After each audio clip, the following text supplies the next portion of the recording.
Привет, я Лена, мне 35 лет, и я мама двоих детей, один из которых приемный. Его зовут Артемка, ему 4,5 года. Мы взяли его, когда ему было 1 и 9. Когда я еще была в университете, у меня была подружка, которая мы с ней об этом разговаривали, и она читала какой-то то ли форум, то ли еще что-то такое, какие-то истории приемных родителей, в общем. Мне идея вообще-то близка. Я еще когда была маленькая, мама читала мне какой-то рассказ, я до сих пор помню, что там был какой-то забор, и там стояли дети, к которым приходил какой-то взрослый, и они очень хотели, чтобы их взяли домой, чтобы их выбрали. Это, видимо, какое-то такое, давно было, что сейчас же такого уже нет. Но я им очень сопереживала. А когда я, уже выросла, мне было вообще, страшно становиться мамой, потому что я не знала, как получится ли у меня быть хорошим родителем. И мы думали, сначала родить или сначала усыновить.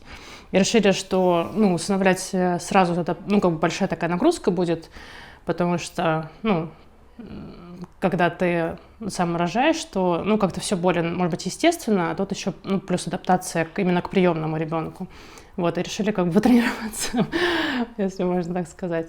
Очень готовилась, то есть я читала многих приемных мам, и форумы, и отказные истории, то есть, что людей подводит к тому, чтобы отказаться, да, от того, что, от ребенка, когда ты его уже усыновил. Были там, конечно, такие истории, и мы с Тёмой примеривали. А что там ты будешь делать, если он будет какашками мазать стены? А что ты будешь делать, если он, не знаю, возьмет что-нибудь острое и поранит твоего кровного, например, ребенка? Это пугало, да, но в целом не казалось чем-то таким, что ты не можешь справиться. То есть я думала, что если у меня будут какие-то сложности, то я пойду к психологу. Мы решили, что будем сначала рожать. Эта тема у нас ушла на второй план, потому что, мы готовились к беременности, точнее, я готовилась к беременности. Когда Ваньке исполнилось, Ванька — это кровный сын, исполнилось, наверное, 1,5 года, я поняла, что я хочу уже усыновить. Но оказалось, что Тёма не готов, потому что ему казалось, что и так очень много всего, и, куда еще сейчас приемного ребенка, потому что еще наш маленький Ванька, и, все это казалось, очень сложным, а мне казалось, что мы справимся. Он очень строптивый, то есть его совершенно невозможно. А он оттуда будет прыгать? Да. Ух ты, нифига. Мы рассматривали малышей. Малышей разбирают и так. А малышей с особенностями не берут. Поэтому мы рассматривали малышей с особенностями. И я много читала, какие особенности бывают и к каким мы готовы. Я очень много прочитала про ВИЧ. Поняла, что это не страшно совсем. То есть страшно это только потому, что общество давит. А на самом деле дети не... это вирус не передается в быту. И, в целом, вообще это не страшно. Просто ребенок пьет терапию утром и вечером, и все. Больше никаких особенностей нет. Меня лично не пугали такие особенности физические, физического развития. После лета мы пошли в школу приемных родителей с Тёмой. Просто пройдем, а там уж решим, когда мы хотим принять ребенка. Тёма, видимо, потихонечку готовился, мыслями готовился к тому, чтобы принять. Психолог говорил: идите погуляйте месяцок, приходите потом, когда будете готовы. И мы с Тёмой договорились, что весной. Но это было очень сложно, потому что я понимала, что мне очень это нужно. Я не готова к тому, чтобы этого не сделать. Тёме пришлось понять, что это очень сильно для меня важно, и что без этого я не готова, дальше. Не знаю, что, но просто мне это очень нужно. И договорились, что весной. Я стала смотреть детей разных, в том числе есть форум, на котором, дети со всякими разными особенностями выделены в группы, да, и была Зайчата, по-моему, называлась группа, там, где у детей расщелина. Там обнаружился Артемка, очень грустные глаза были, вообще капец, просто, кажется, такие налитые слезами, огромные такие глаза, и очень-очень крошечный малыш, и рыженький еще к тому же, и очень-очень далеко, то есть это был Приморский край. Ну и я поехала в этот дом ребенка. Ну, они достаточно все были очень доброжелательные, никто мне ничего не говорил, типа, зачем вам это надо. Наоборот, там какая-то нянечка говорила мне, что ей, говорит, и сама тоже хотела забрать мальчика. Самое интересное, что там почему-то все матерятся, типа вот в автобусе, маршрутке там по телефону, и это очень режет слух мне, а у них как будто нормально. Я не знаю, это, видимо, как-то вот особенность города. Ну, либо это мое какое-то, мой срез какой-то. И эта женщина тоже таким художественным языком разговаривает со мной. И потом говорит, что ну вот я мужу предложила, что взять ребенка. И он мне говорит, ты что? И как бы вообще не моргнув глазом, мне это говорит. Я немножко так... Понятно, ну ладно. Воспитательница привела его, он малюсенькими шажочками, только-только недавно пошел. Ему было 1 год и 9, соответственно. И он был очень маленький. То есть он в 1 год и 9 был 70 сантиметров и, по-моему, то ли 6,5 килограмм, то ли 7, ну как-то вот очень мало. Он думал, что я его поведу в какой-то там есть игровая комната, где есть качалки, а у них как бы стресс, и они все любят качаться. Но когда он видел, что мы туда не идем, он стал плакать. Вот. Мы пришли, видимо, в то место, которое он вообще не знал. Там такой аквариум был, и он просто замер. И вот 40 минут, пока я с ним была, он ни шагу не сделал вообще. И очень сильно боялся всяких звуков. То есть там что-то идет, он вот так вот аж вздрагивал. Ну, просто это как зверек такой напуганный. Ну, ужасно было. Что в коробочке? Давай молоточек сюда положим. Это в него вцепился. Тебе с ним спокойнее. Привет. Славный. Артемка. Мы когда с мужем обсуждали, он спрашивал, ну, почему для меня так важно. Для меня это как будто бы типа под окном плачет, например, ну, ребенок, да, или кому-то там больше животные нравится, кто-то может представить, что это животное, да, там какой-то котенок. И ты просто типа закрываешь окошко, чтобы тебе просто не мешало, и живешь дальше, идешь кофе наливать. Я как бы я не могу так. То есть я знаю, что там дети, которым как бы очень сложно, ну, для которых это жизнь или смерть.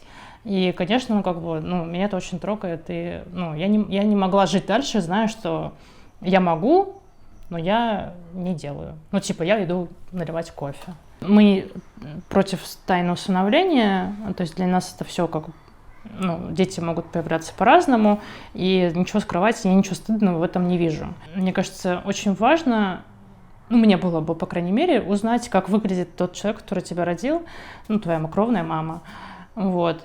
А никакой фотографии у меня не было. И в целом, ну, мне тоже хотелось... То есть, когда я бы рассказывала, я бы не знала, какая она, и могла бы дорисовать себе что-то. Вот, поэтому для меня это тоже было важно. Как это произошло? В общем, это какое-то общежитие, что ли, для выпускников детских домов. То есть она вот выпускница. И как бы я привезла ей тортик, как будто бы типа доставка. Ну, потому что мне не хватило как бы смелости. Я не знала, насколько там безопасно еще, не знала, насколько безопасно это для меня, ну, типа сказать ей, что вот я усыновляю вашего ребенка. Да, я смолодушничала, но как бы я сделала то, что смогла на тот момент. Ну, самое дурацкое, что я приехала с этим тортиком, а мне не открывают двери. Я спустилась вниз и стала, ну, как бы выяснять, в каких окошках. И смотрю, что шторка, и кто-то раз и быстренько спрятался за нее. Я так понимаю, что она не открывает двери, потому что у нее есть еще приемные дети, ну, точнее, дети, которые у нее забрали до Артемки, и она не платит алименты. Я так понимаю, что как бы она скрывается. Я решила, что, пойду еще раз попробую там соседям. Соседи, типа, видимо, понимают что-то и говорят, что нет, я ничего не знаю где она, и все. Вот. И я не помню, то ли 2 раза я туда поднималась, то ли 3, но на какой-то раз я слышу, что как бы идут, и кто там, открывается дверь, и стоят 2 женщины. И как бы одна мне приятно, а вторая неприятно. И я такая думаю, хоть бы. Вот. Ну и казалось, что да, та, которая мне была более приятная, она оказалась мамой Артемки. Вот. Ну, такая хрупкая девушка. И вот я говорю, что вот доставка. Ну, было похоже, как будто бы я в воду там холодную прыгаю, потому что я такая думаю, все, я стучу, подхожу, стучу. Ну, она очень обрадовалась, ну, как вот в таком восторге была. Как кто? Я говорю, ну вот, не могу сказать.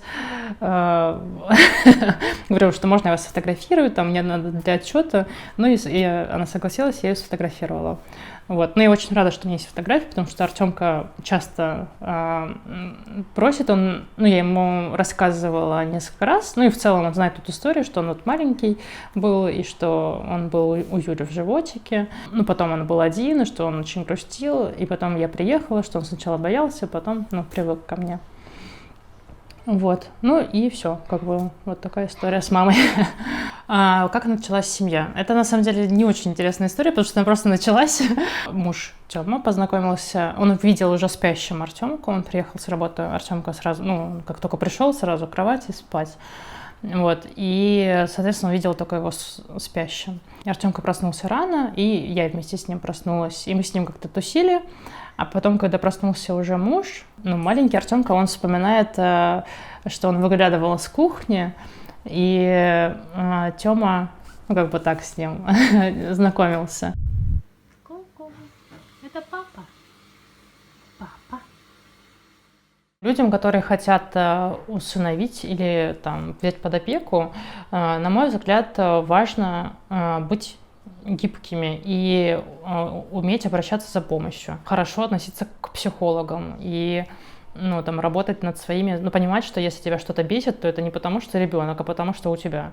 Потому что кого-то там может, ну, конечно, кому-то может быть неприятно, да, там, когда его щипают, но кто-то к этому спокойно относится, а кого-то это очень сильно бесит. Вот. И надо понимать, что это твоя какая-то такая особенность, и что ты ответственный за это, и тебе надо придумать, что с этим делать. Как ты выстраиваешь поведение, там, смотреть на какая потребность у ребенка, не закрыто, почему он так себя ведет.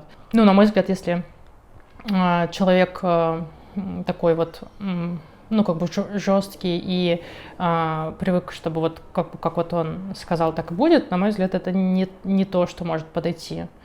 Ну, это будет всем очень сложно.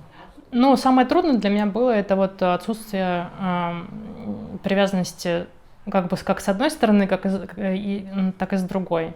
И вот это отношение Артемки Артемка ко мне, как к аппарату, да, что вот я не конкретно я ему нужна, а я как механизм, который выполняет потребности. Вот. Ну, это со временем прошло, и ну, это было нормально, что у него нет ко мне привязанности, потому что я для него чужая тетя вообще, которая его привезла домой.